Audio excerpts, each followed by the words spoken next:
नमस्कार साथियों, गौरव ज्ञान धारा में आपका स्वागत है। सबसे पहले माफी चाहूंगा, 12 बजे वाली क्लास है लेकिन 12 बजे नहीं दे पाया। आप लोग सभी जानते हैं नए दिन चल रहे हैं और नए दिनों में काम बहुत होते हैं, तो ये क्लास 12 बजे से थोड़ी लेट जरूर है लेकिन इंपॉर्टेंट है। जैसा अपन ने रीट का निःशुल्क बैच शुरू किया तो शुरू किया शैक्षिक परिदृश्य से, क्योंकि ये एक बहुत बड़ा बोझ लेकर विद्यार्थी चल रहे थे कि ये कैसे होगा, इसमें क्या पढ़ना है, कुछ समझ में नहीं आ रहा था। तो अपन ने उसको शुरू ही नहीं, न सिर्फ शुरू किया है बल्कि पूरा भी कर लिया है। आज की क्लास के बाद में आपके शैक्षिक परिदृश्य और निःशुल्क बाल शिक्षा का अधिकार वाला जितना जो टॉपिक है, जितने चैप्टर है, सारे बहुत विधिवत तरीके से पूरे हो गए। आप चाहे कहीं से भी अभ्यास करें, प्रश्न मिलाकर देखें, आपको बहुत संतुष्टि महसूस होगी और आप अन्य विद्यार्थियों से अपने आप को आगे पाओगे। तो यही कारण है, अपने आप लोगों का प्रेम है और अपना चल रहा है।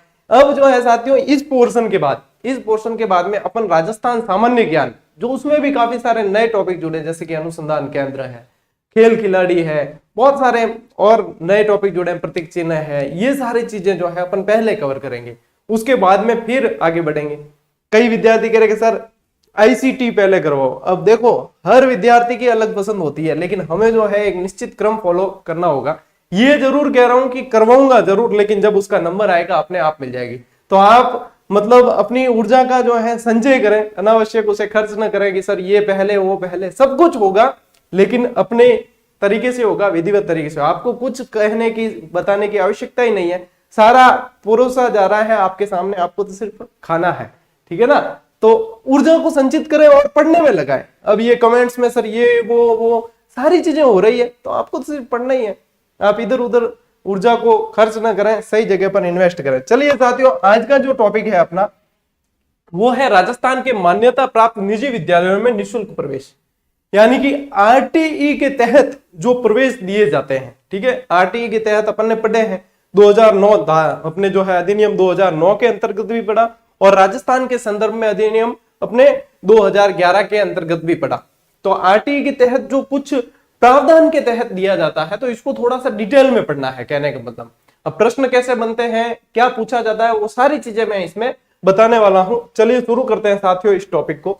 आरटीई 2009 के अंतर्गत साथियों यदि देखा जाए, अपन तुलनात्मक चल रहे हैं, ठीक है, कि आरटीई 2009 निःशुल्क एवं बाल शिक्षा का अधिकार 2009 के तहत यदि पूछे तो वो भारत के संदर्भ में हो जाता है।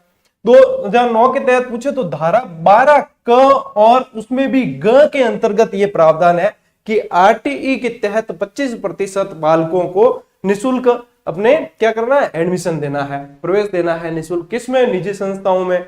और वो कौन से होते हैं? दुर्बल बालक, अभावग्रस्त बालक, असुविधाग्रस्त बालक, वो होते हैं सारे। ठीक है, तो ये एक तो मोस्ट इंपॉर्टेंट प्रश्न है, वो ये यहीं से आएगा, ठीक है ना, आपके कि ये पूछ सकते हैं कि आरटी 2009 के तहत किसके अंतर्गत जो है, किस धारा के अंतर्गत निःशुल्क प्रवेश की बात है। तो 12 के और ग, ठीक है, 12 एक और ग, ये ध्यान रखना। ठीक, यदि यही चीज 2011 के संदर्भ में, यानी कि राजस्थान के संदर्भ में पूछे कि राजस्थान में देखो आरटी की धारा 38 के उसको काम में लेकर कुछ संशोधन करके इसको लागू किया गया, तो ये 2011 के नाम से जाना गया। तो यहां पे जो है साथियों, यहां पे यदि पूछते हैं आपको तो कुछ भी नहीं करना है, 11 से 1 कम कर लेना और 10 याद रखना। ठीक है, यहाँ पे क्या करना है, 10 याद रखना है, नियम 10 के तहत। और यहाँ पे ना आरटी 2009 जब मैंने पढ़ाया था, आपको बताया था कि 12 दूना 24 नहीं, अपने करना है 25, ये बताया था, और इस तरीके से आपको याद हो रहा है। और यहाँ पे क्या करना है, यहाँ पे 11 से 1 कम करना है तो 10। तो मोस्ट जो संभावना रहेगी प्रश्न बनने की वो यहां से ज्यादा रहेगी। या तो राजस्थान के संदर्भ में धारा पूछ सकते हैं या ये पूछ सकते हैं। अब जो एडमिशन जो होते हैं वो कितने प्रतिशत सीटों पर होते हैं? 25%। ये सामान्य प्रश्न है, ये सभी के सही होगा यदि बनता है तो, ठीक है ना। लेकिन ये गलत करने वाले सीधे पिछड़ेंगे। तो ये 25% तो आपको कहीं कोई इसके बारे में डाउट रखना ही नहीं है, ठीक है। फिर बात करते हैं कि जो निःशुल्क प्रवेश होंगे तो बालकों के जो शिक्षा पर जो खर्च होता है उसका जो है वहन कौन करेगा, जो व्यय होता है उसका वहन कौन करेगा? फीस पुनर्भरण। तो ये अपन ने जब 2011 वाला अधिनियम पढ़ा उसके अंदर बहुत अच्छी तरीके से पढ़ा है। तो ये जो फीस पुनर्भरण है साथियों, यदि इसके अंदर बात करें आरटी 2009 में, तो धारा 12(2) के अंदर इसका प्रावधान है कि सरकार द्वारा ये वहन किया जाएगा। ठीक है, किसके द्वारा? और सरकार में भी यदि पूछे, राज्य सरकार द्वारा, ठीक है ना, राज्य सरकार द्वारा ये वहन किया जाता है। और 11 के अंदर जो है, नियम 11 के अंदर ही ये इसका उल्लेख है। तो 2000 राजस्थान के संदर्भ में नियम 11 के अंदर है कि इसे वहन कौन करेगी, सरकार करेगी। और यहाँ पे अपने जो है 2009 वाली है आरटी 2009, उसमें 12(2) के अंतर्गत ये है। तो ये कुल मिला के ये जो स्लाइड है ना, ये दिख रहा सिंपल है, ये जो है मैं निचोड़ निकाल के लाया हूं आप लोगों के लिए, जो प्रश्न सीधे बनते हैं। ये दिख रहा सिंपल है लेकिन ये बहुत ज्यादा इंपॉर्टेंट है, ठीक है ना, ये पूरी स्लाइड बहुत ज्यादा इंपॉर्टेंट है। तो इसमें अपन ने क्या समझा है कि सबसे पहले प्रवेश जो देंगे 25%, वो किसके अंतर्गत देंगे, तो 2009 के धारा आरटी 2009 के अंतर्गत धारा 12(1)(ग) में, और 2011 में 1 कम करके 10 याद रखना है, 25% सीटों पे एडमिशन देना है। वे जो होगा वो उसका पुनर्गठन राज्य सरकार करेगी। इसमें 12(2) कहते हैं और इसमें 11 के अंतर्गत ये प्रावधान है, ठीक है। कहीं कोई समस्या है क्या? कहीं भी नहीं होगी। अब थोड़ा सा आपको याद ही करना होगा, बाकी क्या है निचोड़ तो निकाल के आ गया है। अब देखो प्रवेश सत्र, यानी कि ये इसके अंतर्गत जो 25% ये सीटें हैं, इस पे प्रवेश कब से शुरू किए गए, 2012-13 से शुरू किए गए, ठीक है ना। एक एक चीज मैं सीधा निकाल के दे रहा हूं आपको, सीधी याद ही करनी कि ये सारी चीजें पढ़ ली। इसके बाद में फिर प्रश्न बनता है कि प्रवेश कब से दिए गए। भाई अपन जब पढ़ते थे, जैसे अपने एडमिशन मेरा पहली में हुआ होगा तब नहीं था ये प्रावधान, ठीक है ना, बाद में धीरे धीरे होती है ये, क्यों आरटी तब लागू नहीं हुआ तो प्रावधान कहां से होगा। तो फिर ये जो है 2012-13 के अंदर शुरू किया गया। अब इसमें क्या है, ये मतलब बहुत ज्यादा इसके अंदर मतलब श्रम साध्य है, यानी कि बहुत सारे कार्य होते हैं इसके अंतर्गत। अब इतने कार्य हैं तो वो सारे कैसे किया जाए, तो इसको ऑनलाइन करने की सोची कि ये जो है प्रवेश फॉर्म है वो भी ऑनलाइन भर जाए और ऑनलाइन ही सारी सूचना आ जाए। स्कूल वाले भी ऑनलाइन एक साइट पे चढ़ा दे, पोर्टल पे, वहां से देख ले, फिर लॉटरी सिस्टम से चयन हो जाए, फिर जो आपके जैसे प्रक्रिया होती है ना उस तरीके से, तो काफी आसानी हो जाएगी। तो फिर क्या किया कि कुशल मॉनिटरिंग हेतु सत्र 2013-14 से कार्य ऑनलाइन करने का निर्णय लिया गया। अब देखो प्रवेश देने का कार्य 2012-13 में, जब 12-13 में शुरू किया तो इनको परेशानी आई काफी सारी, तो फिर 13-14 से क्या कर दिया कि ऑनलाइन वाला काम दे दिया। ये इस तरीके से याद, स्टेप बाय स्टेप आगे बढ़ना है, ठीक है ना। अब ऑनलाइन दे दिया, अब ऑनलाइन दिया तो भैया ऑनलाइन करे कौन, भाई कोई ना कोई कंपनी तो होनी चाहिए जो ऑनलाइन संभाल सके। जाने थे जीजीडी ऐप माते प्रैक्टिस करो, ठीक है। अब प्रैक्टिस करो तो मैं जीजीडी ऐप कोई तो कोई टेक्निकल कोई हुई बंदा जिन्हों बनाई, तो इसलिए जो है इसका मतलब पोर्टल तैयार कौन करे, तो इसका कार्य दिया गया एनआईसी को, ठीक है। एनआईसी द्वारा इनके पोर्टल तैयार किया गया। एनआईसी का मतलब है नेशनल इंफॉर्मेटिक्स सेंटर, ठीक है। और ये जो जैसे अपनी शिक्षा विभाग की साइट है शाला दर्पण, ठीक है ना, ये शाला दर्पण की का ही होम पेज जो होता है उसका मैं स्क्रीनशॉट काट कर लगाया है मैंने यहाँ। तो एनआईसी की यहाँ पे आप फुल फॉर्म भी देख सकते हो, नेशनल इंफॉर्मेटिक्स सेंटर, याद कर लेना, अच्छी चीज है। और शाला दर्पण की जो मतलब साइट बनी हुई है, जो पोर्टल बना हुआ है, वो भी एनआईसी के द्वारा ही संचालित है, ठीक है ना, ये पूरी इंफॉर्मेशन इसकी है। तो यहाँ ये स्लाइड अब मतलब दिख रहे बिल्कुल कम है कि ये क्या है, ये तो आसानी से याद हो जाएगी चीजें, लेकिन ये जो है एक निचोड़ निकाल कर लाया हुआ है, तो इसे हल्के में मत लेना। ऐसी क्लासेस आप, हालांकि मेरे कहने का काम नहीं, आप कंपेयर करके देखते हो, ये है कि पेड कोर्स कई लोगों ने ले रखे हैं लेकिन वो पढ़ रहे हैं यहाँ से, तो मतलब एक वो चलन होता है, एक वो भेड़ चाल सी हो जाती है कि क्या पता यहां से कोई कमी नहीं रह जाए, क्या पता गौरव सर कहीं कमी रख दे, कि वो पैसे लेकर पढ़ा रहे हैं तो वो कमी नहीं रखेंगे, वो पूरा पूरा देंगे। तो वहां पे पैसे देने के बाद भी कई लोगों का जी दुख रहा है, वो आते हैं मैं कभी कभार फेसबुक खोल के देख लेता हूँ ना, तो वहां पे किसी ने कोई कोर्स ले रखे होते हैं पेड, वो आधी रेट में बेचते फिर रहे कि मैंने फलानी कोचिंग का कोर्स लिया, आधी रेट में किसी की चाहिए तो ले लो। कोई तो मतलब पुस्तकें ले आते, ग्रंथ ले आए जैसे कोई, और उसको भी आधी रेट में बेच रहे, वहां नीलामी बोलियां चल रही है। मैं कहता हूं कोई भी चीज निर्णय लेने से पहले 2 बार 4 बार सोचो, उसको ऊपर समय दो, उसको परख करो उसकी, उसके बाद में उसके साथ में जाओ ना। जब हड़बड़ाहट में और फोड़ाफोड़ी गोड़ा फोड़ो ही क्यों, बस बाद में ध्यान पड़ा कि आ चीज तो यार गड़बड़ होगी। अब मैं आपको वन लाइनर के लिए इंतजार करवा रहा हूँ, ठीक है। अब कई जना मतलब कई पड़ गया चक्रा में और बिंग बाद में भी हाफ रेट में बेचता फिर रहा। ऐसी चीज के लिए आप जल्दबाजी जब करेंगे तो यही चीजें होंगी। मैं भी जल्दबाजी इसलिए नहीं करता हूं कि आपको फिर बाद में कहीं कोई किसी का मुंह नहीं देखना पड़े। इंतजार कर रहे हैं तो निश्चित रूप से कोई अच्छी चीज ही मिलेगी, फिर आपको आधी रेट में बेचने की नौबत आने वाली नहीं है। चलिए साथियों बात करते हैं प्रवेश प्रक्रिया की, ठीक है ना। आधी रेट वाली आजकल खेल खूब चल रही है। प्रवेश प्रक्रिया कैसे होगी? देखो, प्रवेश जो है एंट्री लेवल कक्षा पर होगी। अब एंट्री लेवल में मान लो कोई स्कूल नर्सरी है तो क्या नर्सरी में प्रवेश दे कि नहीं होगा? नर्सरी में भी नहीं है। कोई यूकेजी एलकेजी में भी प्रवेश नहीं होगा एंट्री लेवल पे, लेकिन प्रवेश पहली कक्षा में ही दिया जाएगा। आरटीई के तहत नर्सरी में आप चाहो कि 25% में एडमिशन हो तो नहीं होगा, एंट्री लेवल पे होगा, लेकिन कक्षा प्रथम में ही होगा और 25% सीटों पर दुर्बल वर्ग और बालकों की निःशुल्क प्रवेश है। अब देखना समझना अब कि कक्षा 1 में ही आरटीई द्वारा प्रवेश की बाध्यता है। ये मोस्ट इंपॉर्टेंट है कि कक्षा पहली के अंदर ही आरटीई के तहत एडमिशन होगा। अब थे बढ़ जाए कोई प्राइवेट स्कूल वालों बापड़ो है में जिद करे नहीं मैं पढ़िए आरटीई पढ़िए, आरटीई के तहत आपको एंट्री लेवल पे देनी है, नर्सरी में देनी पड़ेगी, वो नहीं दे, ठीक है ना, वहां जिद मत करना। तो यहाँ पे देखो PP5, PP3, PP4 इस तरीके चलता है, जैसे PP3, ठीक है ना, PP4 ये प्री प्राइमरी 3 वर्ष आयु, ठीक है, 3 वर्ष और इससे ज्यादा, PP यानी प्री प्राइमरी और 4 वर्ष आयु PP5, ठीक है, 5+। तो PP प्री प्राइमरी में एज 5+ हो तो बालकों के क्रमोन्नत होने के बाद केवल से सीटों पर प्रवेश दिया जाएगा। इस चीज को समझना, इस चीज को नहीं समझाना तो ये लाइन कोई मतलब नहीं है, ठीक है ना। आपको लिखी हुई ऐसे कि ऐसे मिलेगी और रटना पड़ेगा। इसको समझो कि आजकल देखो प्ले ग्रुप चलते हैं जैसे, ठीक है ना, प्ले ग्रुप में ही एडमिशन ले लेते हैं, नर्सरी में ले लेते हैं, ये सारी। अब उसके बाद में किसी बच्चे का एडमिशन करवा दिया, नर्सरी कक्षा में करवाया है, वो नर्सरी से फिर जैसे एलकेजी यूकेजी और फिर फर्स्ट में आया, तो वहां पे क्या होगा कि फर्स्ट में जब वो क्रमोन्नत होकर आया, यानी कि आगे पास होकर फिर क्रमोन्नत होकर वो फर्स्ट में पहुंचा है। अब ऐसे में पहले तो क्या है कि 25% पे एडमिशन देना है, ये प्रावधान था, लेकिन 2022-23 में थोड़ा सा संशोधन किया है।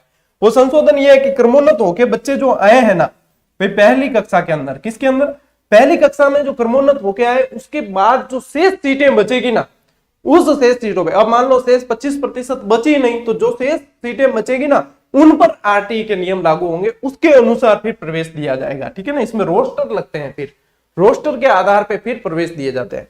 तो कहने का मतलब क्या है, PP5+ यानी कि 5+ एज में वो क्रमोन्नत होकर बच्चा आया है, पहले से पढ़ रहा है, क्रमोन्नत होकर आया है, तो फिर बाद में वो जैसे पहली कक्षा में जैसे सीटें थी 40, ठीक है, सीटें पहली कक्षा में निर्धारित थी 40, अब 40 में से मान लो कि अपने आ गए 32 बच्चे आ गए क्रमोन्नत होकर, अब पीछे बची 8 सीटें, 8 ही बची ना, तो क्रमोन्नत होकर इतने तो आ गए। अब 8 सीटें जो है उसके अंदर जो है आरटीई के अनुसार एडमिशन दी जाएगा। अब यानी कि ये नहीं है कि जो क्रमोन्नत होकर आए 40 सीटें थी, क्रमोन्नत होकर आए तो उसमें से जैसे 10 सीटों पर एडमिशन देना है तो क्या 32 है तो 2 जनों को इनको निकालो, ऐसा नहीं होगा।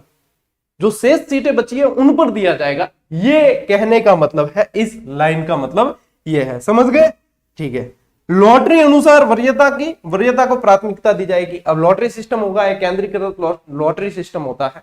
अब डायरेक्ट जैसे सीटें बची 8, ठीक है, पीछे 8 सीटें बची, अब एडमिशन देना है, अब आवेदन आ गए ज्यादा, तो किसको दिया जाए कि मैंने पहले फॉर्म भरा तो मेरे को पहले दो, ऐसे नहीं होगा।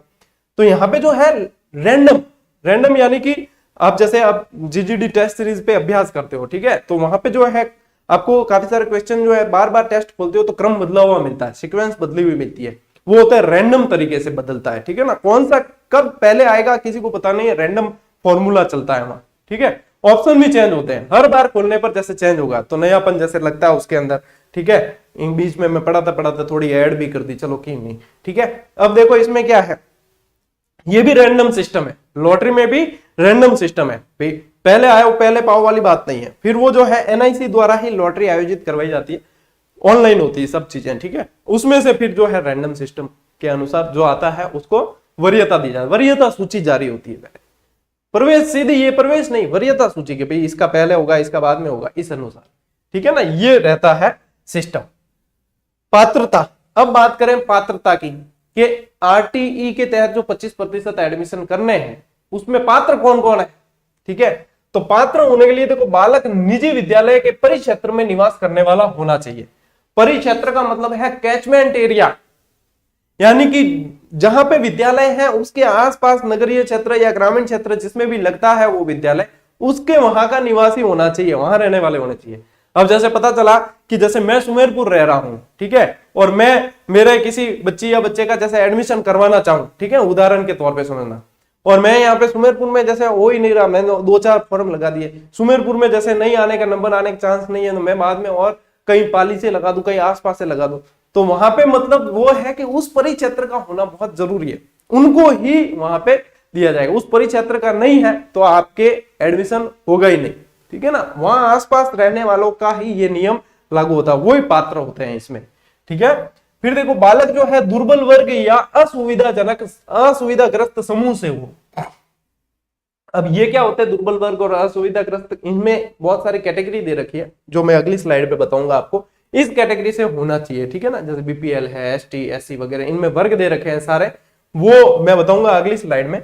फिर देखो, अभिभावकों की जो वार्षिक आय है वो 2.5 लाख रुपए से कम हो, ये भी शर्त अनिवार्य है, उनको ही दिया जाएगा। अब जिनके मतलब 10 लाख रुपया कोई सालाना कमा रिया है, माने आरटी में फ्री देने के काम, फीस भरो और करो एडमिशन, मन थोड़ी दे किने इन इनाम दे के 2.5 लाख को कम है वार्षिक आय, तो इनको ही प्रवेश दिया जाएगा।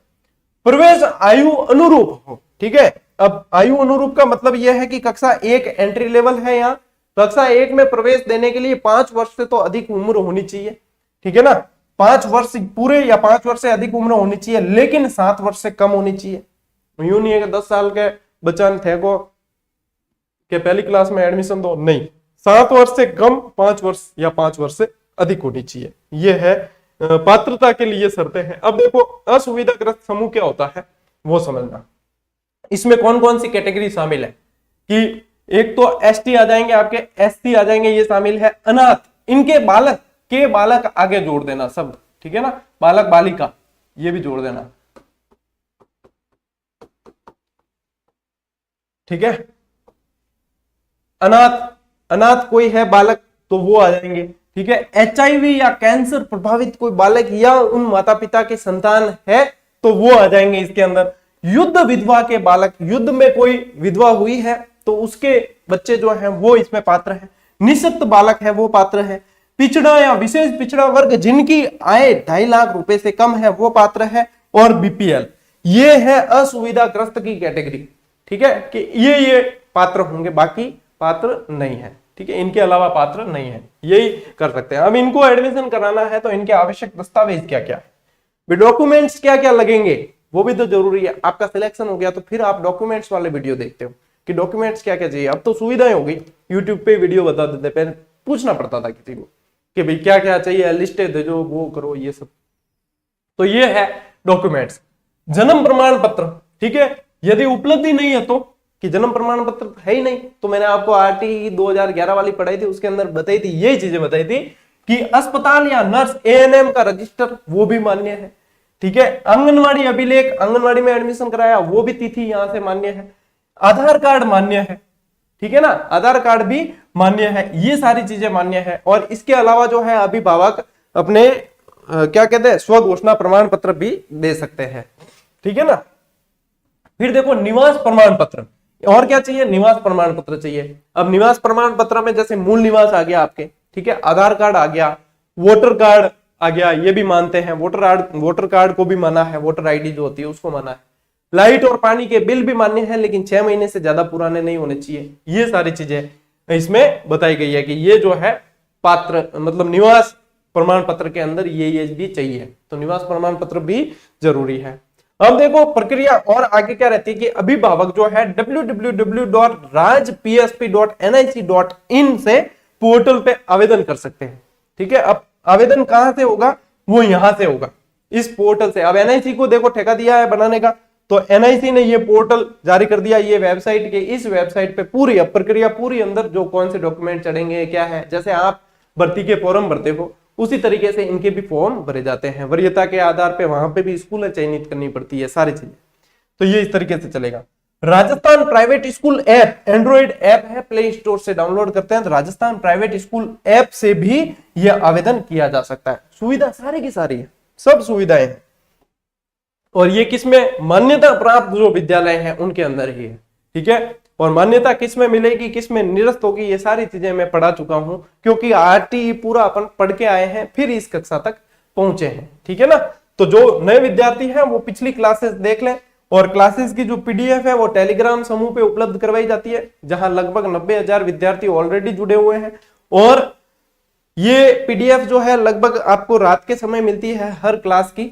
और उसके अलावा भी आप सिर्फ पीडीएफ के भरोसे नहीं रहे, क्योंकि कंटेंट तो भरा पड़ा है चारों तरफ, आपको समझना जरूरी है, याद रखना जरूरी है। तो क्लास देखें, उसके बाद में आप नोट्स बनाने के लिए उन पीडीएफ का उपयोग कर सकते हैं, क्योंकि मुझे जो है बार बार आपको स्क्रीनशॉट लेने का जो समय देना होता है सॉरी, वो याद नहीं आता कि स्क्रीनशॉट लेना है, फ्लो में निकल जाता है, याद ही नहीं आता। ठीक है ना। अब देखो, प्रक्रिया में विभिन्न और ध्यान दिए जाने वाली बातें इन शॉर्ट में आपको बता रहा हूं, क्योंकि अपन नोट्स मेकिंग पैटर्न पे चल रहे हैं।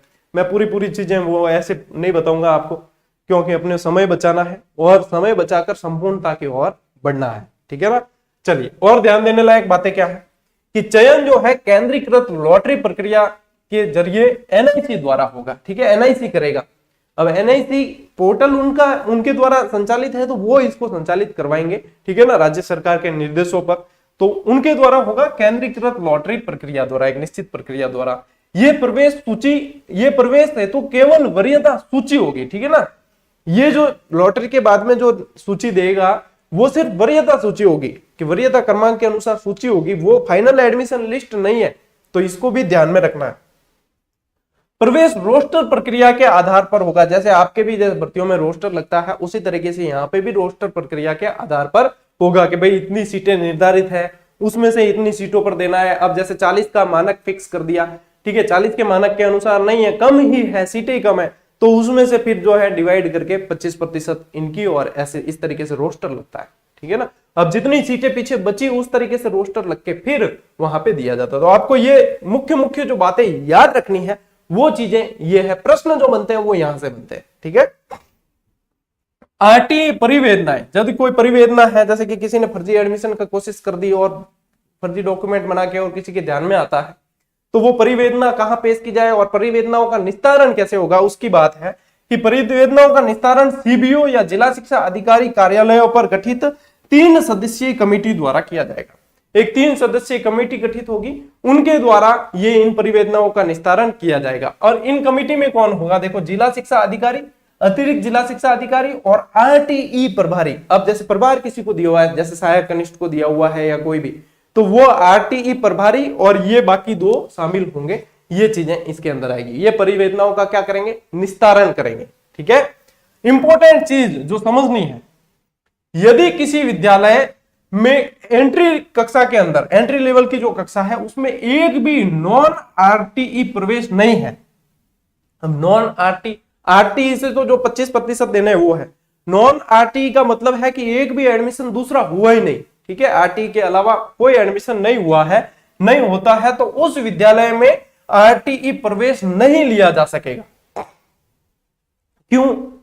क्योंकि आरटी के नियम ये कहते हैं कि जितने कुल सीटें हैं ना, उनके 25% सीटों पर एडमिशन देने हैं, लेकिन दूसरी जो एडमिशन हुए ही नहीं है, तो वो 25% कैसे हुए, फिर वो तो जो जैसे पूरे 100% हो जाएंगे।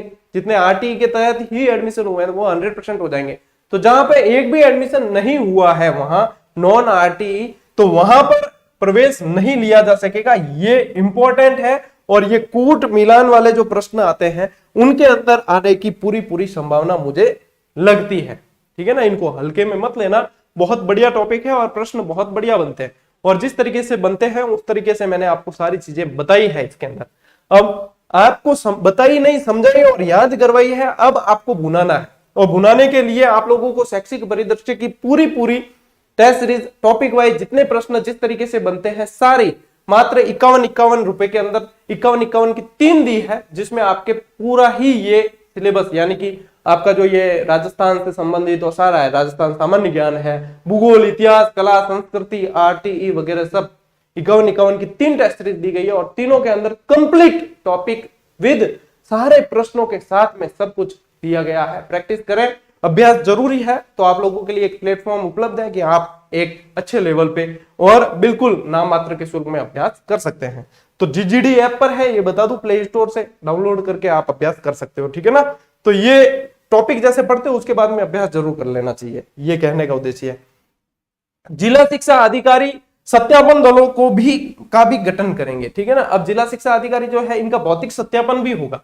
अब जैसे वहां पे डॉक्यूमेंट लगा दिए कई अभिभावकों ने सारे, तो उसके बाद में जो है इनका जैसे आयु संबंधी प्रमाण पत्र है, ठीक है। अब आयु संबंधी प्रमाण पत्र में विकल्प दिए हैं, लेकिन वो जब भौतिक सत्यापन होगा ना उससे पहले जन्म प्रमाण पत्र बनवा लेना जरूरी है, ये भी एक प्रावधान है। तो भौतिक सत्यापन के लिए सत्यापन टीमें भी गठित होगी। एक तो ये सत्यापन टीमें साधारण सत्यापन टीमें होगी, ठीक है, जो उनके परिक्षेत्र के उनका सत्यापन करेगी, जिसमें जो एक तो होता है मुख्य मेन राजपत्रित अधिकारी गजेटेड ऑफिसर होता है, और एक व्याख्याता, और उनको शामिल कर लेते हैं, ठीक है ना, व्याख्याता है या उनके अनुसार उसमें शामिल करते हैं। एक होते हैं विशेष सत्यापन दल। विशेष सत्यापन दल क्या होते हैं, सैंपल चेकिंग करते हैं। क्या करते हैं, सैंपल चेकिंग के रैंडम कोई भी स्कूल में उठाते हैं। अब जैसे कोई भी अधिकारी जैसे विद्यालय में आ गया तो वो कोई चीज चेक करनी है, बच्चों का होमवर्क चेक करना है या कोई भी करना है, ठीक है, तो वहां पे क्या होगा, हर एक बच्चे की नहीं की जाती है कि वो बैठ कर दो है पूरे 6 घंटे चेक करे, ऐसा नहीं होगा।